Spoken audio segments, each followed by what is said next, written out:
ও মুসলমানদের খলিফা ওমর, মিশরে এই প্রথা চলতেছিল, নারী দিয়ে পানি আনতো, আমি বন্ধ করে দিলাম। কাজটা কি ভালো করলাম না খারাপ করলাম? উমর চিঠি পায়া বলতেছে, যা করেছো ঠিক করেছো। নীল নদে কুমারী নিয়া পানি দিবে এই সাহস হ্যাঁ পাইল কই? দাঁড়াও, নীল নদের কাছে আমি উমর চিঠি পাঠাইতেছি। সুবহানাল্লাহ কইতেন না? বাবা নবী চিনেন, নীল নদের কাছে চিঠি পাঠাই পারবেন। নবী চিনেন, চিঠি পাঠায়া পানি আনতে পারবেন। বর্তমানে রাষ্ট্রপতিরা নবী চিনে না বিদায় চাউলের দামই তো কমাইতে না।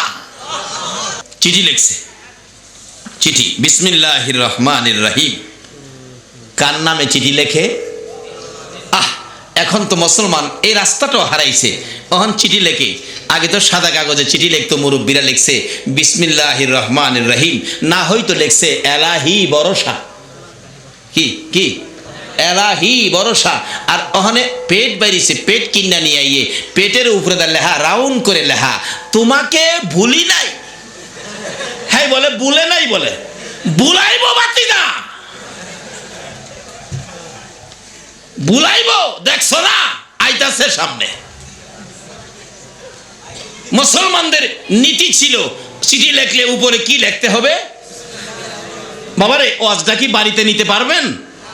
যেই ঘরে বিসমিল্লাহ আছে এই ঘরে আল্লাহর রহমত আছে, যেই ঘরে নবীর দুরুদ আছে এই ঘরে আমার আল্লাহর দেওয়া বরকত আছে।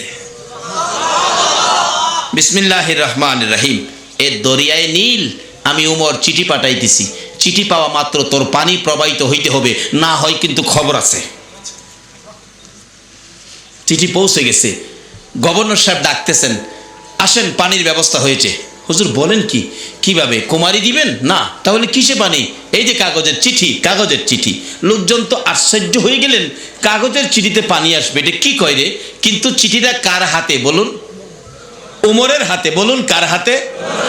উমর নবীকে চিনে?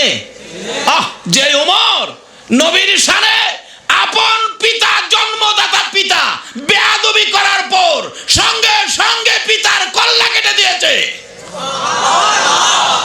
নবী চিনলে ক্ষমতা কত হয়? চিঠি পাঠাইলেন ওমর নীল নদের কাছে। চিঠি লইয়া ওই গভর্নর সাহেব নীল নদের কিনারে দাঁড়াইয়া ডাকে, আসো, কার পানি তো দরকার?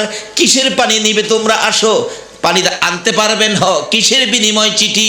বলেন কি কাগজে দিলে পানি আসবে? দেখো তোমরা আসি কিনা।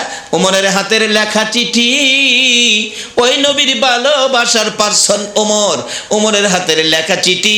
নীল নদের পানিতে ছাড়তে দেরি হয়েছে, নীল নদের পানি জোয়ার আসতে দেরি হলো না।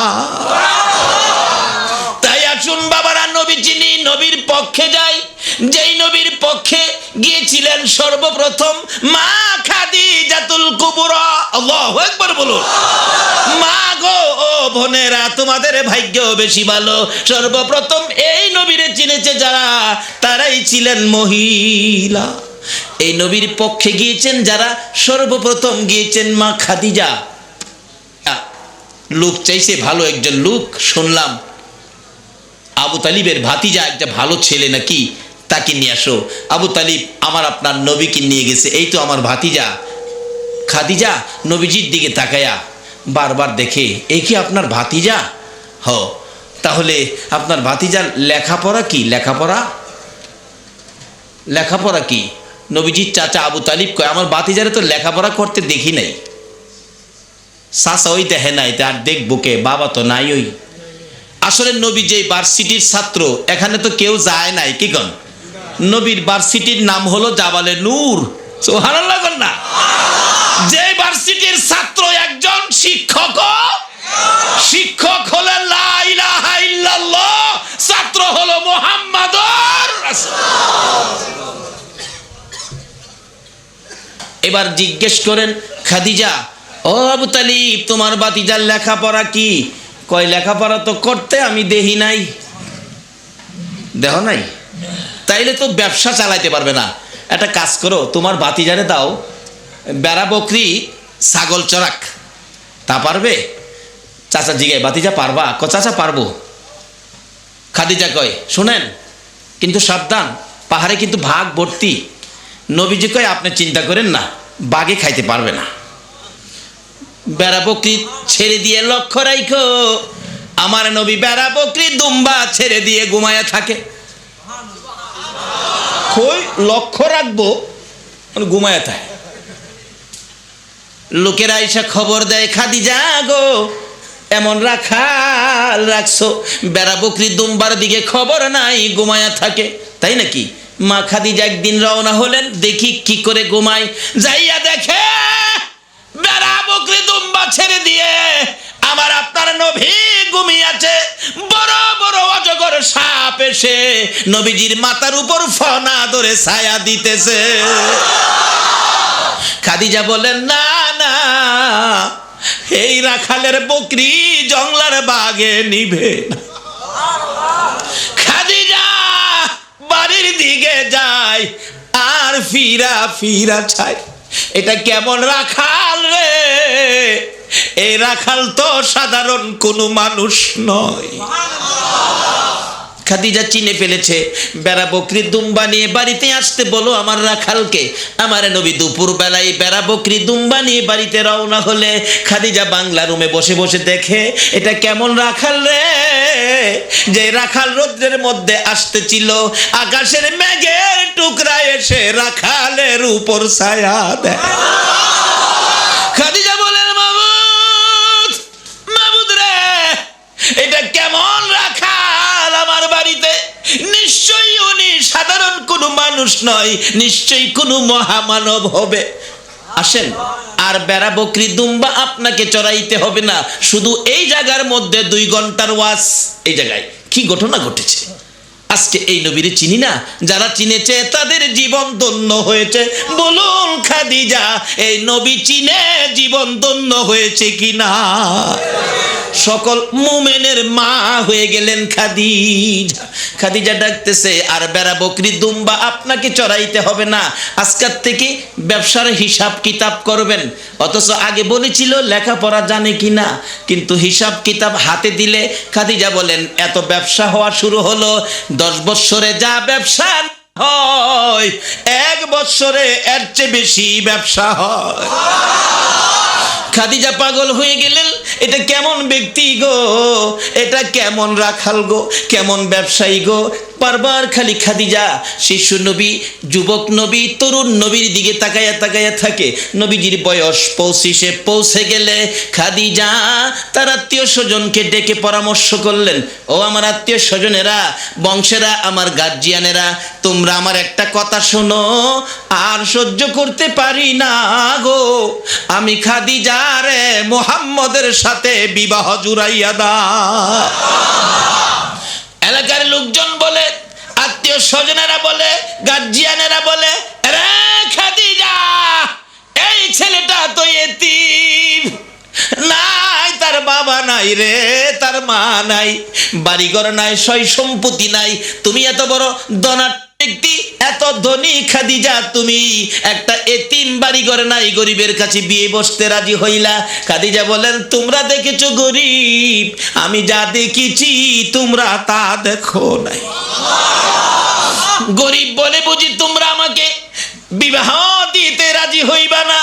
রে আমার গার্জিয়ানেরা, বংশের লোকেরা, খাতা আনো, কলম আনো, আমি খাদিজা আমার সকল সম্পত্তি মুহাম্মদের নামে দান করে দিলাম। এবার আমি খাদিজা গরিব হলাম রে, আমার মুহাম্মদ ধনী হয়েছে। বলো আমি গরিব খাদিজা রে ধনী মুহাম্মদের কাছে বিবাহ দিবানি? আল্লাহু আকবার। বাবারা, ভাইয়েরা, আসুন নবী চিনি। নবী চিনলে ভাগ্য কত ভালো হয়। বাবা গো, থাকবেন না দুনিয়ায়।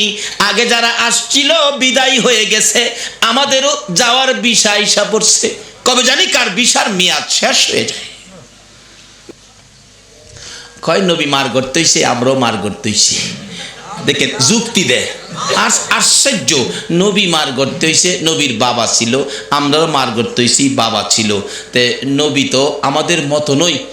বাবারে আমি মানলাম তোমার মতো নই, তে নবী মার করতেছে, তুমিও মার করতেছো, তো নবীর নাম আজানের মধ্যে আছে, তুমি যদি নবীর হমানই হও তো তুমি ফাললে একদিনের লেগে তোমার নামটা আজানে লাগাও। ভাই সাহেব কথাটা কি বুঝাইতাম পারছি?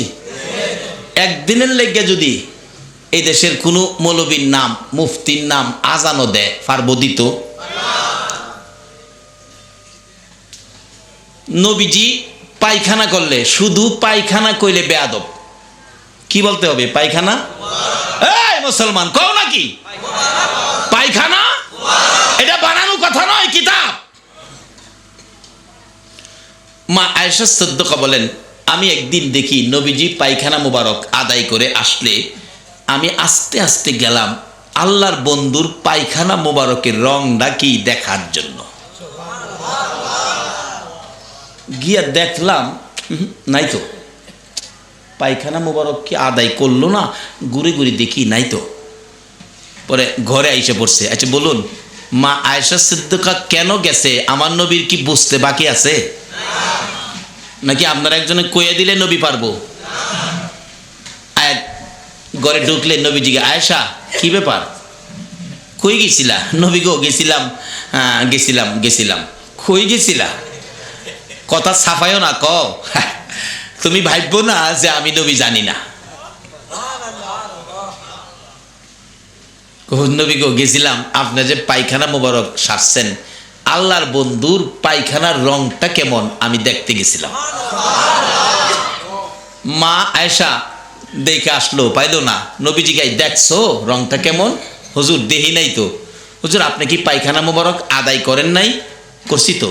কই পাইলাম না যে। রাসূল কয়, আয়েশা আমি পায়খানা মোবারকে বসলে জমি হা করে থাকে আমার পায়খানা খাওয়ার জন্য। আমি পায়খানার সাথে সাথে জমি আমার পায়খানা মোবারক খেয়ে ফেলে। এই নবীরে যদি কোন আমার মতো নবীর পায়খানা মোবারক জমিন খাওয়ার জন্য হা করে থাকে, আর তোমার পায়খানা কুত্তাও খায় না, এই নবীরে চিনানোর জন্য আমার আল্লাহ নিজে কত সিস্টেম করেছে। এমনকি আল্লাহ নিজে 24 ঘন্টায় এই নবীর উপর দুরূদ ও সালাম প্রেরণ করতেছে। বলতেছিলাম আসুন বাবারা, এই নবী কি চিনে দেখবেন সব সহজ হয়ে যাবে। বলতেছিলাম এই নবী স্বপ্নেও যদি কেউ দেখে, এটা যেন স্বপ্ন নয়, এটা কি হবে? বাস্তব।